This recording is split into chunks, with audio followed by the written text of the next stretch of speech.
ተሰልፏል እዚህ ቦታ ላይ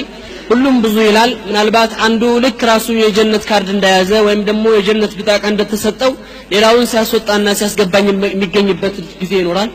ወይም ደግሞ ሌላው እሱ ብቻ ሱኒ ሌላው ቢድዒ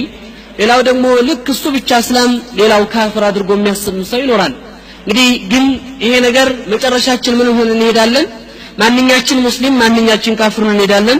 ማንኛችን ሱኒ ማንኛችን ሙብተዲ ሆነን እንጓዛለን ማንኛችን ተስተካክለን ማንኛችን መንገድ ስተን እንወጣለን የሚለው ነገር ግን አህም ወይም አሳሳቢ የሆነ ጉዳይ ይሆናል ማለት ነው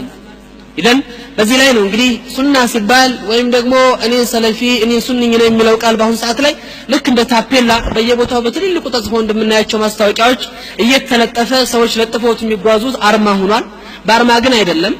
يقول الشاعر الاسلام اسلامي ገጣሚ ሲናገር ምን ይላል كل يدعي وصلا بليلى وليلى لا تقر لهم بذاك ይላል ሁሉም ሌላ የኔናት ይላሉ ሌላ ግን አንደኛቸውን ማታቃቸው ይላሉ ሁሉም እኔ ነኝ ሰለፍ ይላል ሰለፍ በሪኡ ሚና ሰለፍ ግን ከኛ በሪ የሆነበት ወቅት ላይ የደረስንበት ሁኔታ አለ ምክንያቱም ሰለፍን يعني መምሰል ሰለፍን ለመምሰል መሞከር